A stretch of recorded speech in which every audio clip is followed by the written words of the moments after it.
Welcome to the series of mid term exams preparation. आज की video के अंदर आपको MKT 610 के मिड टर्म के हाईलाइटेड MCQs करवाए जा रहे हैं मिड टर्म एग्जाम्स की प्रिपरेशन के लिए। इसमें सबसे पहले कि डैश जो है इसमें से वो जो एक टेंजिबल कंपनी एसेट है डेट कैन बी इन्वेंट्री, जिसको इन्वेंट्री भी किया जा सकता है और मैनेज भी किया जा सकता है, वो है कस्टमर इन्फॉर्मेशन।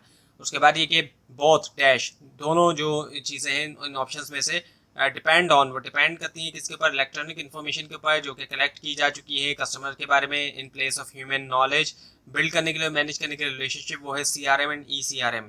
उसके बाद ये dash is this symptom of poor listening. Poor listening का जो सिम्टम है वो क्या है? एरेडिकेटिंग डिटेल्स को एरेडिकेट कर देना। उसके बाद विच one of the following is not requirement, इनमें से कौन सा ऑप्शन जो है वो रिक्वायरमेंट नहीं है मैनेज करने के लिए कस्टमर, वो है measurement of least growth potential of product और कस्टमर। उसके बाद ये CRM जो है एज अ डिसिप्लिन जो कि डेट डिपेंड करता है पीपल के ऊपर, प्रोसेस के ऊपर, इन्फॉर्मेशन के ऊपर और इसके अलावा टेक्नोलॉजी के ऊपर भी। उसके बाद ये dash is a software application, में से डैश जो है वो सॉफ्टवेयर एप्लीकेशन है जो कि एनेबल करता है कि यूजर को कि वो डिस्प्ले करे, इंटरेक्ट करे टेक्स्ट के साथ, इमेजेस के साथ, दूसरी इन्फॉर्मेशन के साथ, कस्टमर्स के लिए और कंज्यूमर के लिए, जो कि लोकेट करता है एक वेब पेज के ऊपर,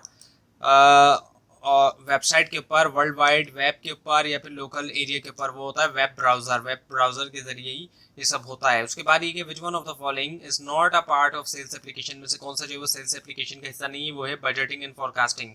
उसके बाद ये कि MRP स्टैंड्स फॉर, MRP की फुल फॉर्म है मटेरियल रिसोर्स प्लानिंग। उसके बाद ये कि acquiring the right customer, acquire करना राइट कस्टमर को based on correct non characteristics की बेस के ऊपर, जो कि ड्राइव करता है ग्रोथ और इंक्रीज करता है प्रॉफिट मार्जिन। वो बेनिफिट है किसका? CRM प्रोसेस का।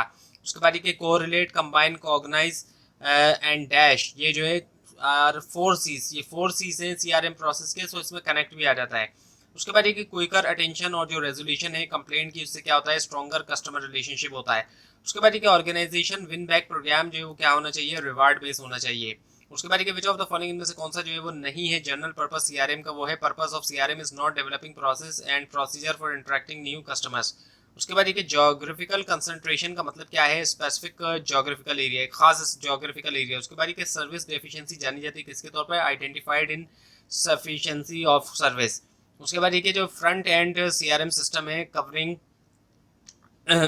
रियल टाइम एस्पेक्ट, कवर कर रहा है रियल टाइम एस्पेक्ट जो सेल्स के, जो कि रिलेट करते हैं एक्टिविटी से, इज रेफर टू एज, वो है सेल्स फोर्स ऑटोमेशन। उसके बाद ये कि इनमें से कौन सा रीजन जो है, which of the following reasons to lose the customer, वो है all of the given option, जिसके अंदर प्राइस रिलेटेड रीजन है, प्रोडक्ट रिलेटेड और service related, all of the given इसका आंसर है। उसके बाद ये रिलेशनशिप मार्केटिंग अप्रोच जो है उसका ग्रेटर एक बहुत ज्यादा सिग्निफिकेंस है ऑर्गेनाइजेशन पॉइंट ऑफ व्यू से, वो क्या है? Relationship management is reduction in advertising and other sales promotion expenses. उसके बाद ये कि द इम्प्लीमेंटिंग CRM अप्रोच में इंक्लूड, इसमें शामिल है क्या? तमाम जितने भी ऑप्शंस आपको यहाँ बताए गए, जिसमें ट्रेनिंग आ जाती है एम्प्लॉय की, मॉडिफिकेशन है बिजनेस की, अडॉप्शन होना रिलेवेंट IT, सो ये तमाम जितने भी ऑप्शन है ये आ जाते हैं। उसके बाद ये कि वाई हैव कंज्यूमर और customer been so hyper aware and so nervous, consumer क्यों बहुत ज़्यादा हाइपर अवेयर हैं और नर्वस हैं? Much more information is collected, यानी कि बहुत ज़्यादा इन्फॉर्मेशन कलेक्ट होती है, and seemingly available to more people at much faster rate, यानी और अवेलेबल भी होती है बहुत ही ज़्यादा फास्टर रेट के ऊपर। उसके बाद ये कि डैश ऑर्गेनाइजेशन, कौन सी ऑर्गेनाइजेशन जो वो ट्राई करती है कि सेगमेंट करे उसकी कस्टमर को based on what product the customer purchase, इस बेस के ऊपर जो कस्टमर ने परचेज की, वो है प्रोडक्ट सेंटर्ड इसका आंसर है। उसके बाद ये कि organisations make their special offer, organisation जो है वो करती है अपनी स्पेशल ऑफर जो है कस्टमर को, जो कि प्रोवाइड करेंगे highest profit margin, greatest response rate और इसी के अलावा लोएस्ट कॉस्ट भी।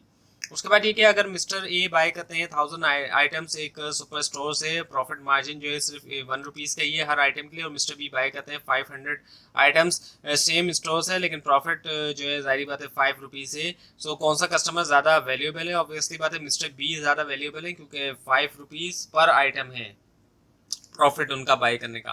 तो ये थी आज की वीडियो। आपको इस बारे में कोई क्वेश्चन है, खासतौर पर इसमें कोई मिस्टेक दिखाई दे, जरूर हाईलाइट कीजिए। और इस पूरी सीरीज को देखने के लिए, मिड टर्म और फाइनल टर्म एग्जाम्स की प्रिपरेशन के लिए इस चैनल को सब्सक्राइब कीजिए, बेल आइकन के ऊपर क्लिक कीजिए। Thanks for watching this video and best of luck for your exam.